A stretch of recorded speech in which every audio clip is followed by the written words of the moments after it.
안녕하십니까.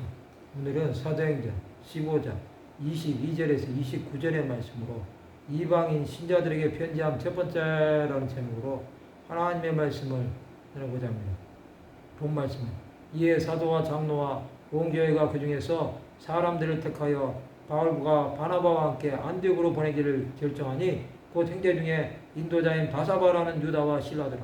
그 편에 편지를 붙여 이르되 사도와 장로된 형제들은 안디옥과 수리아와 길리기아에 있는 이방인 형제들에게 문안하노라. 들은즉 우리 가운데서 어떤 사람들이 우리 지시도 없이 나가서 말로 너희를 괴롭게 하고 마음을 혼란하게 한다 하기로 사람을 택하여 우리 주 예수 그리스도의 이름을 위하여 생명을 아끼지 아니하는 자인 우리가 사랑하는 바나바와 바울과 함께 너희에게 보내기를 만장일치로 결정하였노라. 그리하여 유다와 실라를 보내니 그들도 이 일을 말로 전하리라. 성령과 우리는 이 요긴한 것들 외에는 아무 짐도 너에게 지우지 아니하는 것이 옳은 줄 알았노니 우상의 제물과 비와 목매어 죽인 것과 음행을 멀리할지니라.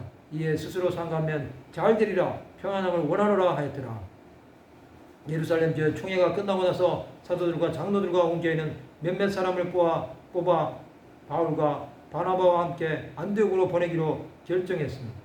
그래서 뽑힌 사람들은 형제들 가운데서 지도자인 바사바라는 유다와 실라였습니다. 이들은 바울과 바나바와 함께 동행하게 된 것입니다. 이 일에 아무도 반대하지 않았습니다. 사도들과 장로들은 안디옥과 수리아, 길리기아에 있는 이방인 형제들에게 문안했습니다. 그들은 현재 교회의 분열됨을 해결하기 위해 바울과 바나바를 보냄을 말한 것입니다. 이것은 사도와 장로들이 하나님의 일에 만장일치로 동의한 것입니다. 또 유다와 실라도 보낸다고 말합니다. 사도들은 이방인 신자들에게 아무런 짐도 지우지 않았습니다. 우상의 제물과 피와 목매어 죽인 것과 음행을 멀리하라는 것뿐이었습니다. 이것을 상가면 잘 되리라고 말합니다. 즉 하나님 앞에서 구별된 삶을 살라는 것입니다. 이방인을 유대인답게 살라고 할 수 없습니다. 그것은 하나님 앞에 죄를 짓는 것입니다.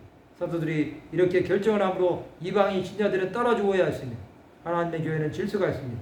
그 질서를 거스르는 자는 하나님께서 심판하십니다.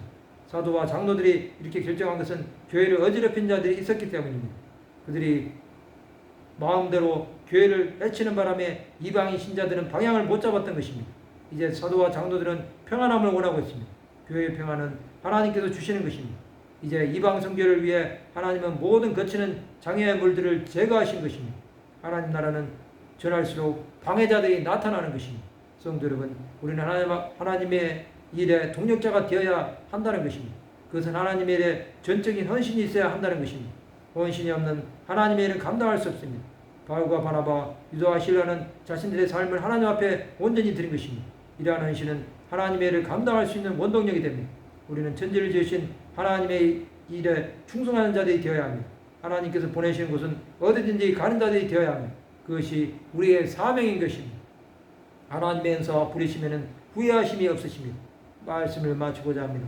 죽어가는 영혼들을 위해 자신의 삶을 내려놓고 주의 뜻에 순종하는 하나님의 백성들이 되시기를 주님의 이름으로 축원합니다.